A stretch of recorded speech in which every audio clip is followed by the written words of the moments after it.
Hello, everyone. Welcome to the Newsbrowse News broadcast. Al Jazeera reports that Russian President Vladimir Putin has indicated for the first time his openness to meeting Ukrainian President Volodymyr Zelensky outside of Russia.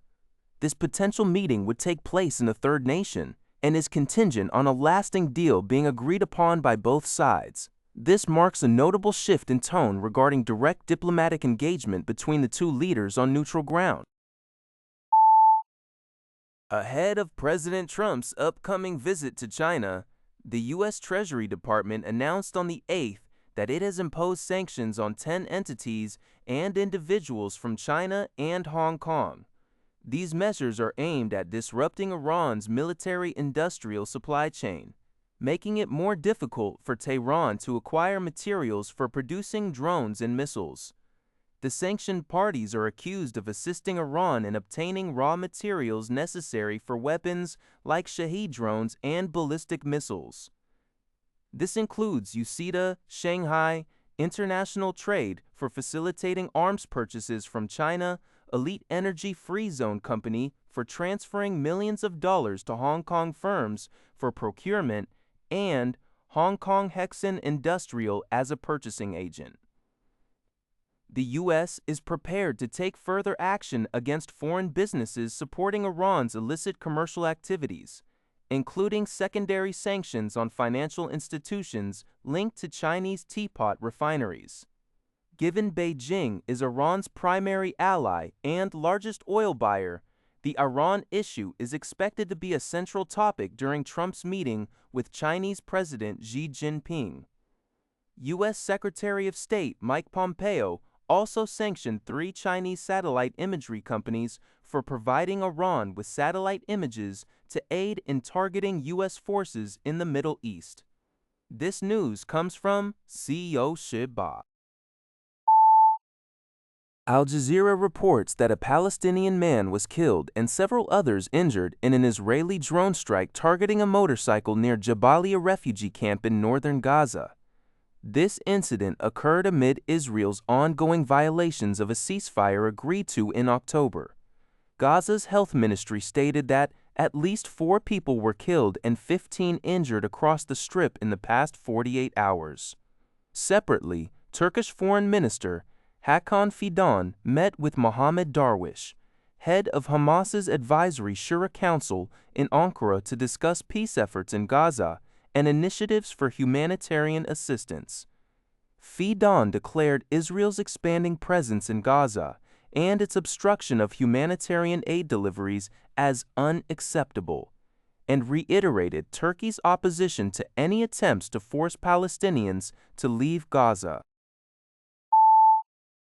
According to a report from Liberty Times, Vietnam is actively expanding its land reclamation efforts in the South China Sea, particularly within the disputed Spratly Islands, to assert its territorial sovereignty. The Asia Maritime Transparency Initiative, AMT, reported on May 8th that Vietnam added 216 hectares of new land in the Spratlys over the past year, bringing its total reclaimed area to 1121 hectares. This expansion includes the construction of specialized infrastructure such as navigation beacon systems and ports. For instance, Vietnam's largest base at Bark Canada Reef, completed in spring 2025, saw further small-scale expansions in late 2025 and the installation of a navigation beacon system strikingly similar to those deployed by China. While Vietnam appears to be narrowing the gap, China's land reclamation activities in the South China Sea remain significantly larger.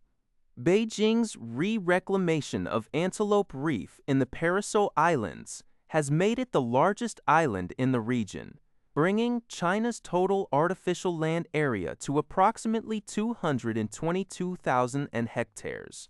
Nearly double Vietnam's China, has also destroyed a larger area of reefs with 2,519 hectares compared to Vietnam's 1,667 hectares. Vietnam has also developed 15 ports in the Spratly Islands, with 11 built since 2021, and more are anticipated, with initial construction already observed at Bombay Castle. Al Jazeera reports that at least 3 police officers were killed in a car bomb attack and a subsequent intense firefight in Bannu, northwest Pakistan. The attack occurred late Saturday in Khyber Pakhtunkhwa province near the Afghan border. According to police, a suicide bomber and several fighters detonated an explosives-laden vehicle near a security post, which then collapsed. Nearby civilian areas also sustained severe damage, and 2 civilians were injured, with more casualties feared as fighting continues. Police sources indicated that the aggressors also utilized drones in the attack.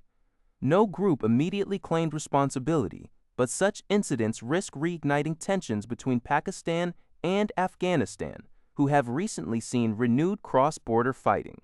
Pakistan attributes such attacks to armed groups harbored in Afghanistan, an accusation the Taliban denies.